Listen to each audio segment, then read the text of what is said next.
dimissioni dell'assessore Scinta accettate. Forza Italia non è più all'interno della giunta del sindaco di Agrigento. Da lunedì prossimo le mascherine almeno all'aperto resteranno solo un brutto ricordo, l'ok del CTS e del ministro Speranza.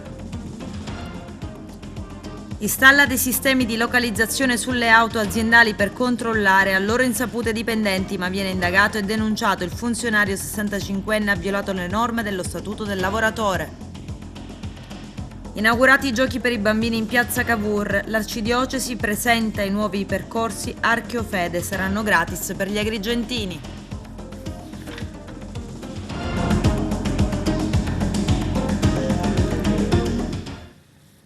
Bentrovati gentili telespettatori al nostro appuntamento con l'informazione. In apertura la politica. Forza Italia è fuori dalla giunta. Miccichè, il sindaco di Agrigento, aveva lasciato in un cassetto le dimissioni di Antonio Costanza Scinta, dimissioni presentate dallo stesso componente della giunta dopo le polemiche tra il suo partito Forza Italia e l'altra parte di maggioranza al comune di Agrigento e lo stesso primo cittadino. Ma tanto tuonò che piove, le dimissioni sono state protocollate. Vediamo.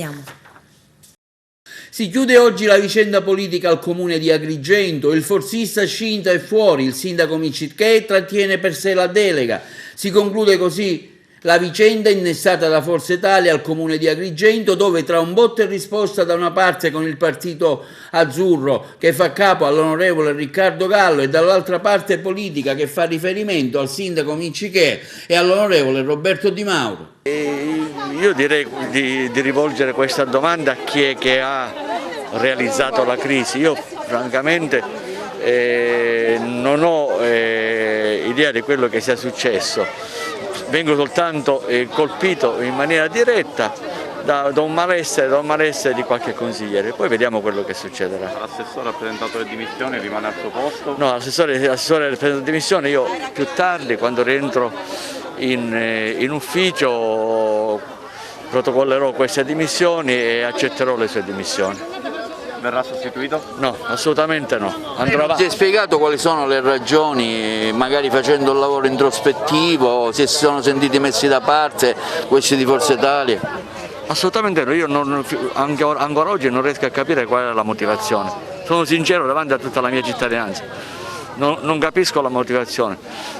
Eravamo un'unica squadra, si lavorava assieme, ogni decisione presa la concordavo anche con l'assessore Costanza Scinta di Forza Italia, che mi ha lavorato accanto in maniera proficua, un grande professionista. Scinta ha 6-7 deleghe mi pare.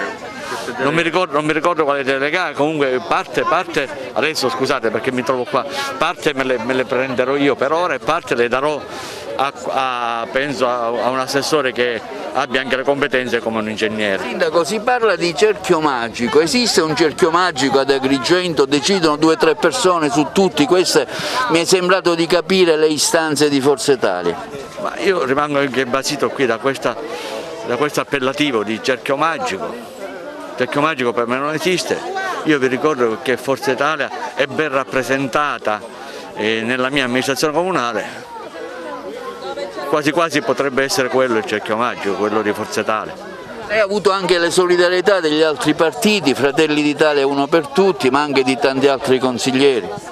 Sì, io ringrazio tutti quelli che hanno espresso solidarietà nei miei confronti, ma anche perché come me anche loro sono caduti dalle nuvole, cioè non si aspettavano una reazione del genere, ripeto, senza causa, senza motivo apparente. E ringrazio comunque tutte le forze politiche che mi sono vicine. Forse alla base c'è uno scontro tra titani, tra leader dei vari movimenti e parlamentari regionali? Ma io ricordo che sono stato eletto dalla cittadinanza agrigentina in una lista civica, io mi sono presentato in una lista civica, io sono stato eletto da tutta la popolazione, mi hanno supportato le forze politiche ma io non rappresento nessuna forza politica. Via libera del Comitato Tecnico Scientifico allo stop alle mascherine già dal prossimo 28 giugno. Il CTS ritiene che nell'attuale scenario epidemiologico a partire dal 28 giugno, con tutte le regioni in zona bianca, ci siano le condizioni per superare l'obbligatorietà dell'uso delle mascherine all'aperto, salvo i contesti in cui si creino condizioni per un assembramento, ad esempio mercati, fiere, code. scrive in una nota il Comitato Tecnico Scientifico, ed il Ministro della Salute Roberto Speranza in un post su Facebook scrive: dal 28 giugno superiamo l'obbligo di indossare le mascherine all'aperto in zona bianca. Faceva visite ed interventi dentistici senza alcun titolo. I finanzieri del comando provinciale di Messina hanno scoperto a Pace del Mela un finto dentista che lavorava in uno studio medico privo di qualsivoglia autorizzazione. Aveva una licenza di panettiere e in passato aveva fatto il carrozziere, ma da anni era impegnato ad esercitare abusivamente l'attività di dentista. C'è il servizio. Uno studio medico senza autorizzazione presso il quale un finto dentista 55enne effettuava, secondo l'accusa, visite ed interventi in totale assenza del previsto titolo abilitativo è stato scoperto dai finanzieri del comando provinciale di Messina nel territorio di Pace del Mela. Le indagini, coordinate dal procuratore capo della Procura della Repubblica di Barcellona Pozzo di Gotto, Emanuele Crescenti, hanno avuto inizio a seguito dell'attento controllo economico del territorio posto in essere dai militari della compagnia di Milazzo. In particolare le fiamme gialle mamertine venivano insospettite da un anomalo via vai di numerosi pazienti che accedevano allo studio del sedicente medico, il quale risultava invece intestatario di una partita IVA avente ad oggetto l'attività di prodotti di panetteria. In passato, peraltro, risultava aver svolto l'attività di carrozziere, commerciante di sementi, ristoratore, antiquario. Come evidente, nulla di attinente al settore medico. L'autorità giudiziaria, nella persona del sostituto procuratore Emanuela Ascali, sulla scorta del quadro indiziario raccolto dagli investigatori, ha disposto pertanto la perquisizione dei luoghi individuati, trovando immediato riscontro a quanto ipotizzato. Al momento dell'accesso, infatti, il falso dentista veniva colto in flagranza nell'atto di visitare una paziente già seduta sulla poltrona medica ed inconsapevole dell'abusivo ruolo del titolare dello studio, attivo nell'esecuzione di prestazioni ortodontiche più varie, dall'installazione di protesi sino all'estrazione di denti. Durante il controllo, si legge in un comunicato stampa della Guardia di Finanza, si appurava quindi come il soggetto avesse allestito un vero e proprio studio dentistico, attrezzato della necessaria strumentazione, composto da un locale e perfino da un laboratorio odontotecnico, peraltro non sanificati e apparsi sin da subito in condizioni igienico-sanitarie inammissibili. Sul posto anche i funzionari dell'ASP di Messina, intervenuti su richiesta degli investigatori, che hanno ispezionato i locali esaminando il materiale rinvenuto e confermando la violazione delle più elementari norme igienico-sanitarie. In base agli accertamenti condotti dai finanzieri, emergeva anche come il falso dentista esercitasse indisturbato la sua attività da anni, avendo fidelizzato una platea di clienti abituali, i quali accedevano allo studio solo previo appuntamento telefonico, magari attratti dai prezzi concorrenziali praticati. L'uomo è stato segnalato all'autorità giudiziaria per esercizio abusivo della professione medica e conseguentemente è stato sottoposto a sequestro l'ambulatorio unitamente a tutta l'attrezzatura rinvenuta. La posizione del finto dentista è ora al vaglio delle fiamme gialle anche sotto un profilo tributario, non avendo mai presentato alcuna dichiarazione sui redditi illeciti percepiti.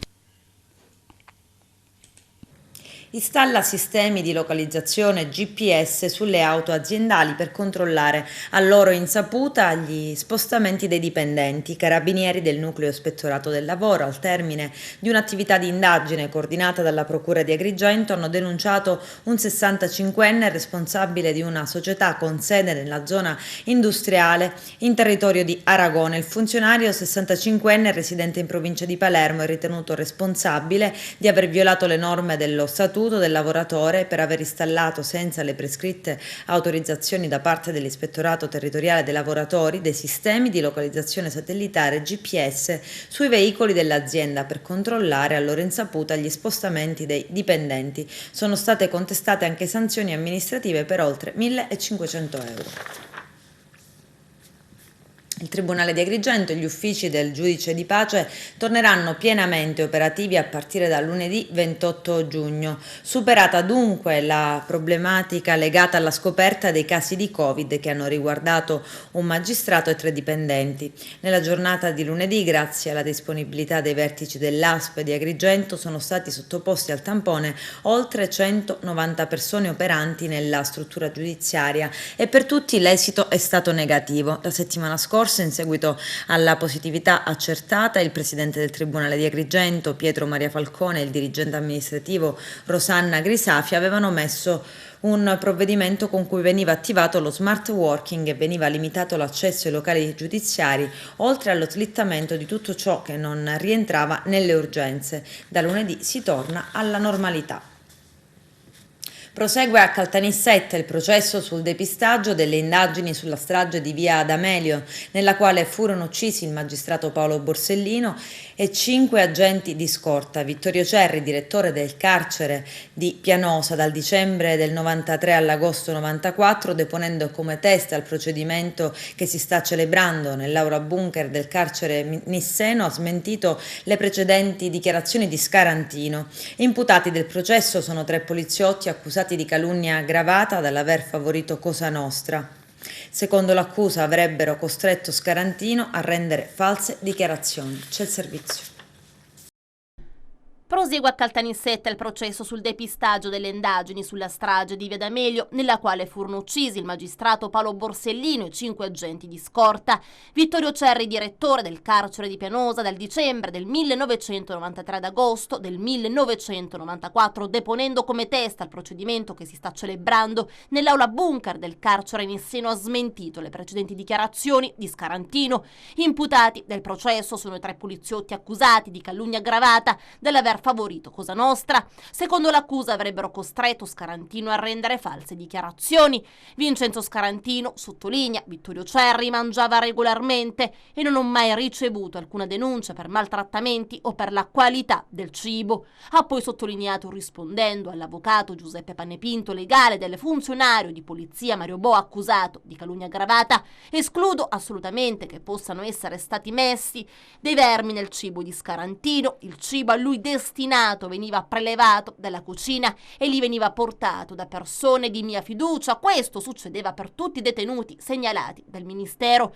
Il riferimento è alle affermazioni di Vincenzo Scarantino, che nelle scorse udienze aveva affermato di essere stato vittima di soppruse all'interno del carcere di Pianosa e che gli avrebbero urinato nella minestra, dove a volte venivano messi anche dei vermi. Affermazioni assolutamente smentite da Cerri. L'ex direttore del supercarcere ha anche affermato di aver visto l'allora capo della mobile di Palermo, Arnaldo La Barbera, 2-3 volte a Pianosa.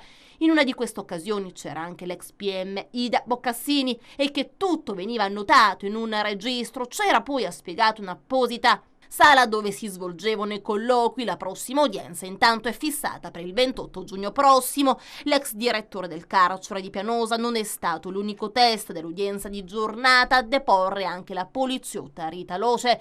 Vincenzo Scarantino era sempre nervoso, impaziente e infastidito. Ha spiegato anche i suoi figli, ancora bambini, avevano difficoltà ad avvicinarsi a lui. A un certo punto voleva fuggire dalla residenza di Jesolo, dove era stato portato nell'agosto del 1994. Nel 92 la testa era in servizio alla squadra mobile di Palermo e faceva parte del gruppo Falcone Borsellino, costituito proprio per far luce sulle 2 stragi. Dal 12 al 25 agosto del 94 si occupò del falso pentito Vincenzo Scarantino, portato in località protetta Jesolo insieme alla sua famiglia. Scarantino ancora ha continuato la testimone rispondendo alle domande dell'avvocato Giuseppe Panepinto. Si esprimeva poco e male in italiano, parlava in dialetto siciliano. Ad un mio collega riferì che era stato a Pianosa e gli disse che si era trovato male e ne parlava come un periodo di sofferenza. A Jesolo non ho mai visto un magistrato né un funzionario del gruppo Falcone Borsellino, mi occupavo prevalentemente delle esigenze della moglie e dei bambini. Inaugurati i giochi per bambini in Piazza Cavour ad Agrigento. Arturo Cantella. Parliamo di questa iniziativa che si svolge oggi in Piazza Cavour, in cui Acquarinto ha contribuito in maniera attiva e fattiva. Sì, abbiamo partecipato a valere sul progetto SAI, che è il progetto del Comune di Agrigento, che è finalizzato ad erogare servizi di accoglienza, integrazione e tutela nei confronti di richiedenti internazionali. richiedenti protezione internazionale. Questo ci ha consentito di attivare un percorso che ha un duplice aspetto: il primo è quello di recuperare uno spazio pubblico, il secondo è il coinvolgimento attivo degli ospiti di questi centri che hanno collaborato con l'impresa per la posa in opera dei giochini e che quindi sono stati direttamente coinvolti in questa attività. Non ultimo, chiaramente anche l'obiettivo di coinvolgere le scuole, qua vediamo una rappresentanza, perché anche per quanto riguarda l'importanza dell'infanzia negata, questi ragazzi ospiti dei centri non hanno mai avuto a disposizione un parco giochi o qualcosa del genere per dilettarsi, ma vengono esperienze completamente diverse ed era quindi giusto che si incontrassero con i nostri piccoli ospiti per creare un'occasione di incontro e di confronto. Infatti vedo molte interazioni questa mattina. Una battuta su questa iniziativa: come la giudica? Finalmente rientrano e ritornano i giochini in piazza Cavour, sicuramente è una cosa bella per i più piccoli. Sì, sicuramente è una cosa bella per i più piccoli, come dite voi. Era una promessa che io ho voluto mantenere a moltissime mamme, a moltissimi nonni e a moltissimi bambini che giornalmente mi chiedevano il ritorno dei giochini. Certo, è una piazza, però la piazza Cavour ha una peculiarità: è frequentata da tante famiglie con bambini piccoli che tutto sommato avevano trovato qui in questi angoli della piazza un motivo di svago, di trascorrere anche delle ore tranquille. Abbiamo ripreso quindi, grazie all'iniziativa di Acquarinto, il progetto per l'integrazione dei ragazzi e dei minori che loro hanno sotto la loro tutela. È una cosa, diciamo, è una cosa molto positiva per Agrigento.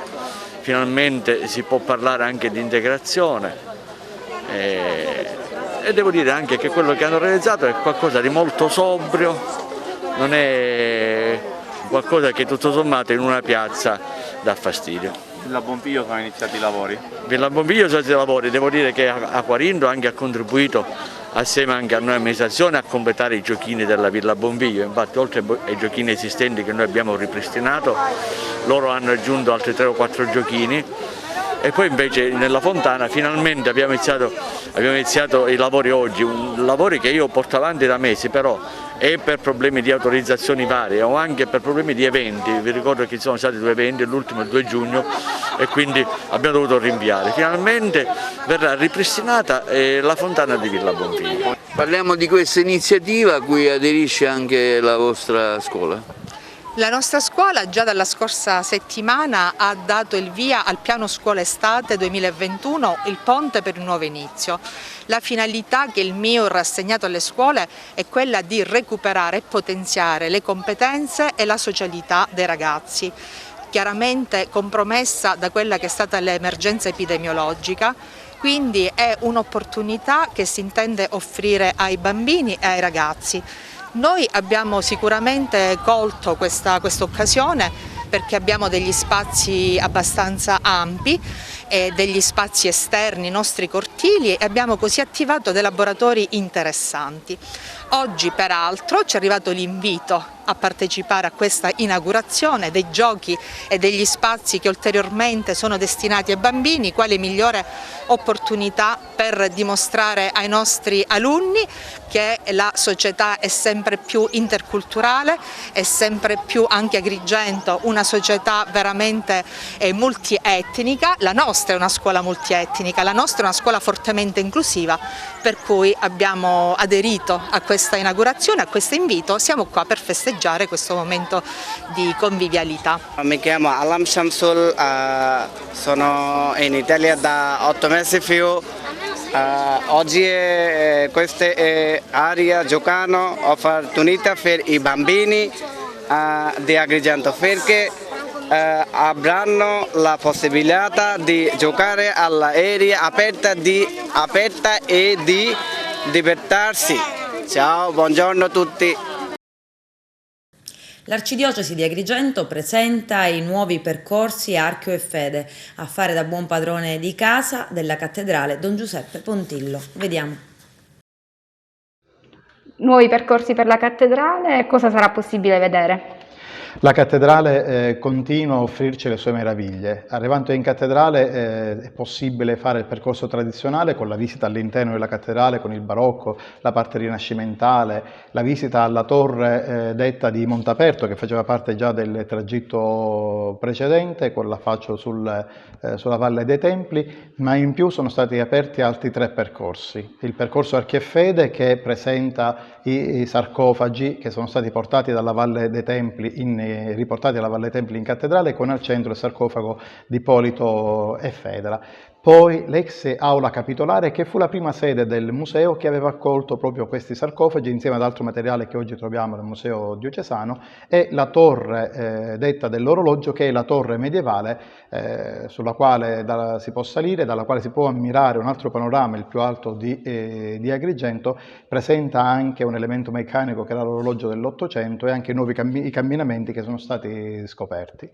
Questo percorso all'interno della cattedrale è parte integrante con il percorso del Museo Diocesano, con le nuove collezioni e il giardino che è messo a disposizione, perché già è un museo all'aperto per le piante che ci stanno, ma anche per un momento di ristoro per chi salendo sul colle si vuole fermare un momento per potersi riposare, e con la chiesa di Santa Maria dei Greci Corso Antiquarium, che presentano sia la chiesa medievale ma anche la base basamentale del tempio della chiesa. È previsto un biglietto che per gli agrigentini non sarà in vigore. È previsto un ticket per tutti i turisti che vengono e che chiedono naturalmente la qualità del servizio. È possibile visitare questi spazi perché c'è personale qualificato che è stato messo a disposizione da una società, la Antos, che è stata costituita proprio per valorizzare tutto il percorso della cattedrale, del Museo Diocesano e della chiesa di Santa Maria dei Greci. Tutti i residenti della diocesi di Agrigento, non solo della città, perché proprio sono fedeli, credenti nella chiesa cattedrale, rivedono la loro chiesa madre, accedono tranquillamente a tutti gli spazi negli orari di apertura al pubblico per la fruizione. Negli orari delle celebrazioni, l'accesso è consentito a tutti per poter partecipare alle celebrazioni. Nell'ex Roosevelt della Daura a Palermo, la nuova sede dell'ARPA Sicilia. La Regione risparmierà 180.000 euro di affitto all'anno. All'interno dei locali ristrutturati e presentati ieri mattina lavoreranno momentaneamente 150 persone. La struttura in futuro ospiterà un centro per la tutela dell'ambiente e la salute dell'uomo, un progetto da 60 milioni voluto dal governo Musumeci per promuovere l'innovazione sostenibile. Vediamo. Oggi è una giornata straordinariamente importante, la consegna del primo padiglione del Roosevelt, dove si è trasferita la direzione generale dell'ARPA, 150 dipendenti e tecnici che trovano qui la loro sede di lavoro, un'opera di 800.000 euro che è stata realizzata in soli 8 mesi, la ristrutturazione di un padiglione di 4.700 metri quadrati, ma quello che è più importante, inauguriamo la stagione della riduzione e poi della eliminazione dei fitti passivi. La Regione infatti, grazie a questo intervento, risparmierà 180.000 euro all'anno. Abbiamo già 15 milioni pronti per la ristrutturazione dei laboratori che verranno consegnati, i laboratori dell'ARPA sempre qui nel secondo padiglione del Roosevelt, entro la fine del 2022, e abbiamo poi la possibilità di utilizzare 45 milioni di POC del programma operativo complementare grazie alla rimodulazione realizzata dal governo Musumeci, 30 milioni per la definizione delle strutture interne ed esterne e 15 milioni per la realizzazione di tutte le apparecchiature che davvero determineranno una innovazione su standards altissimi di livello europeo. È un intervento importante che avrà come fine ultimo quello della realizzazione di un centro internazionale di ricerca insieme alle 3 più importanti strutture di ricerca, ISMET, RIMED, CNR e l'Istituto Nazionale di Fisica Nucleare. Questo lo stiamo realizzando in un tempo assolutamente rapido, la progettazione di tutto il complesso finale avverrà entro il 2021 e poi l'idea di questo centro internazionale di ricerca, un'idea davvero innovativa la possibilità di dare un input davvero straordinario alle start-up con un Innovation Center che si rivolga fondamentalmente a tutto quello che riguarda la tutela dell'ambiente e la salute dell'uomo. Agata Gueli, nella vita dirigente scolastico, racconta il suo excursus professionale e personale al nostro direttore Arturo Cantella. Siamo con la dottoressa Gueli, dirigente scolastica in una scuola di Gela da diversi anni, però diciamo originaria agrigentina. Un impegno che a Gela l'ha vista ormai affermarsi con le tantissime attività e ormai da diversi anni che è lì. Sì, sono 8 anni che sono a Gela, oltre che a Gela spesso ho avuto scuole reggenza nelle viciniori cittadine di Butera e di Niscemi, lavoro sempre, insomma la scuola è la mia passione, lo facevo da insegnante quando ho insegnato per tantissimi anni qui al liceo classico di Agrigento e lo faccio adesso come dirigente scolastico. E poi un'altra grande mia passione è Dante, per questo stamattina mi trovo qui perché ho accolto con piacere l'invito del dottor Nenè Mangiacavallo, un grande amico, una persona che stimo, e poi stimo anche il giornalista Aldo Cazzula. Ho già letto il libro appunto su questi flash che lui dà sulla Divina Commedia di Dante e mi sembrava carino ritornare nella mia città di origine, anche se non natale, ma la provincia di Agrigento mi sta a cuore, rivedere tanti amici, tante persone che operano nel mondo della cultura qui ad Agrigento. Ecco, lei ha svolto sicuramente tantissime iniziative a Gela, ecco, se magari a volo di uccello ne possiamo citare qualcuna, anche coinvolgendo personalità diciamo importanti del mondo della cultura, della politica e non solo, del sociale, insomma ha messo a frutto la sua grande esperienza anche per gli alunni del suo istituto.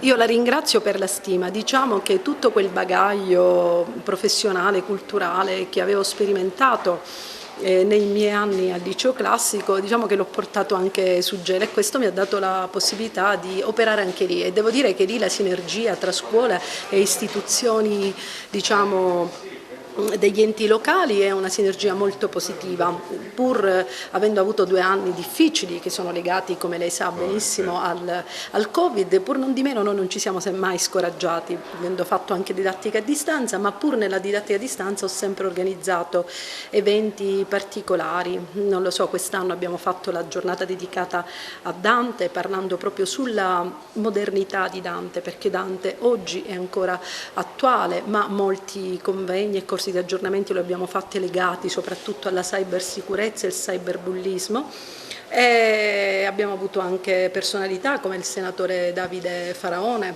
con cui abbiamo conversato sui problemi legati all'ambito dell'handicap e dell'autismo, visto che lui ha scritto il libro ricordando un po' la vicenda sua privata, personale con la ragazzina. Insomma, io faccio un po' quello che mi piace fare nelle scuole. La scuola è un bellissimo luogo dove poter trasferire le proprie passioni, se si crede, si ha impegno, pur nelle difficoltà di una situazione anomala quale è stata anche quest'anno, appunto legata al Covid. Ecco, brevemente, lei che ama tanto Dante, quanto è attuale il pensiero di Dante, nonostante siano trascorsi tanti anni, tantissimi anni?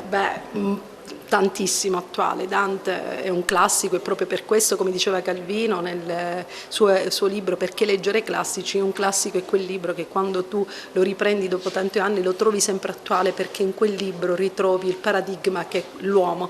Ecco, io vorrei condensarlo proprio in questo: vale sempre la pena leggere Dante per tutte le fasce di età, per tutte le fasce sociali. L'approccio deve essere quello non dell'intellettuale, ma del lettore che deve scoprire quanto quel mondo è ancora attuale e vivo alla nostra età. Adesso c'è la pubblicità, a tra poco vi aspetto. Linea dura della Sicilia contro gli incendi. Vediamo. Stiamo entrando nella stagione estiva, avete presentato il piano contro gli incendi, ci sarà la linea dura quest'anno? Cosa possiamo immaginare? La linea dura c'è stata e ci sarà. Noi ci appelliamo soprattutto ai cittadini, abbiamo presentato il numero 1515 che è utilizzabile H24, chiediamo ai cittadini di aiutarci, abbiamo attivato delle convenzioni, abbiamo messo i nostri uomini in campo, abbiamo attivato le convenzioni, anche il nolo degli elicotteri, siamo in linea diretta con la protezione civile regionale e anche con quella nazionale per l'eventuale utilizzo dei Canadair. Però se dovesse prevalere, come ne auspichiamo, ciò per cui stiamo lavorando, una nuova cultura della legalità, potremmo prevenire e sicuramente meglio curare. I cittadini ci diano una mano, la Sicilia ha bisogno di aiuto. Ci saranno anche i droni in azione? I droni saranno in azione, lunedì andrò personalmente a vedere, a visionare una prima idea e una prima attività di utilizzo e dopodiché li dislocheremo nel territorio per fare prevenzione e anche monitoraggio. Vertice regionale di Fare Ambiente, presidente e il sindaco di Corleone Nicolò Nicolosi. Vediamo. Oggi abbiamo riscontrato un rinnovato impegno da parte di tutti i nostri amici delle varie province e proiettata anche in una logica regionale e nazionale, per cui nei prossimi mesi assisteremo ad una presenza sempre più attiva di Fare Ambiente nelle varie province e in Sicilia per promuovere tematiche ambientali legate anche al vivere sano, al vivere bene, alla costruzione di un cammino e di un progresso che riguarda tutta la nostra società e l'umanità intera. L'idea è quella di far ripartire Fare Ambiente con obiettivi importanti in un momento in cui l'ambiente si è capito essere elemento importante, anzi ineludibile, di un vivere sano e di una costruzione del futuro adeguata a quelli che sono i bisogni della persona. Ottobre 2022 è dietro la nostra porta. Fare Ambiente sta preparandosi per un proprio rappresentante tra i 70 all'ARS. Noi siamo una realtà che naturalmente non può e non ha agganci diretti con i partiti, ma certamente ce li ha moltissimo con l'ambiente e la società, per cui le rappresentanze parlamentari dove vengono espressi gli interessi e i bisogni della comunità sono naturalmente i luoghi in cui anche Fare Ambiente vuole accedere, siano quelli comunali, siano quelli dei comuni piccoli, della regione che anche del Parlamento nazionale. Qualora ci riuscissimo in un rapporto sano con le realtà politiche che possono rappresentare questi nostri temi, lo faremo e cercheremo di dare un contributo allo sviluppo e alla difesa dell'ambiente. Nella provincia di Trapani manca un coordinamento provinciale. Alcamo funziona a meraviglia, però manca quel quid di coordinamento a livello dei 25 comuni. Abbiamo delle rappresentanze locali veramente di grande livello, che a mio avviso meriterebbero anche il ruolo di coordinamento provinciale. Vedremo di farlo nei prossimi giorni o mesi, non tanto mesi, giorni e settimane, perché c'è bisogno molto e siccome Trapani peraltro ha pregevolezze incredibili da tanti soggetti apprezzati, avere un rappresentante di Fare Ambiente autorevole che possa coordinare la nostra presenza lì ci vuole e lo faremo presto. Il PD attacca il sindaco di Messina, Cateno De Luca. Scopriamo perché. Purtroppo siamo in mano a questo sindaco che diciamo, ha un concetto tutto suo della democrazia, ha un concetto tutto suo del confronto democratico, esiste solo il pensiero unico suo e quello di chi gli va d'appresso. Ovviamente il Partito Democratico intende essere forza politica seria e responsabile, con dei rappresentanti eletti democraticamente che svolgono il proprio ruolo con serietà e abnegazione. Non vogliamo diciamo, essere coinvolti in questa caciara mediatica, perché se voi ascoltate non c'è nessun contenuto, basta ascoltare quello che dice lui, serve solo da dare in pasto alla platea dei suoi followers dei social, perché lui vive una realtà diciamo, diversa da quella reale. Poi per non parlare delle minacce di querela che ovviamente non ci spaventano, abbiamo delle idee che spesso non collimano con quelle del sindaco, ma in una dialettica politica è giusto che ciascuno possa esporre le proprie idee, l'opposizione faccia l'opposizione, chi amministra faccia l'amministrazione, ma chi amministra ha il dovere anche di ascoltare chi non la pensa come lui, poi ovviamente ha il diritto di governare dopo aver ascoltato tutti. Questo è un criterio che ovviamente non entra nella testa del sindaco, perché ha una visione della gestione che è completamente opposta a questa. Noi continueremo a evidenziare quelle che sono la visione e la proposta di città che abbiamo in mente, una città fatta di accoglienza, fatta di imprese che siano messe nelle condizioni di lavorare, fatta di attrazioni turistiche. Cioè, basta, io mi sono permesso ieri di evidenziare come nella gestione della differenziata si è voluto partire a tutti i costi, e questo può essere, come dire, potrebbe essere considerato un risultato, però a che costo? E perché non si ascoltano le persone? A voi sembra una cosa normale che nel centro cittadino ci sia un'esposizione di carrellati davanti a immobili di pregio artistico? A me non sembra una cosa opportuna. Noi riconosciamo che si è fatto un passo avanti sulla differenziata, ma ci sono tante cose da correggere. Confrontiamoci e vediamo quali sono le emergenze e cerchiamo di attuare dei correttivi nell'interesse esclusivo delle persone, perché noi agiamo nell'interesse delle persone. Noi siamo persone che la politica la facciamo per passione e non per interessi. Siamo persone che non abbiamo bisogno della politica per produrre redditi. Con questo è tutto, termina qui l'edizione del telegiornale. Grazie per la gentile attenzione e per essere stati con noi. A presto.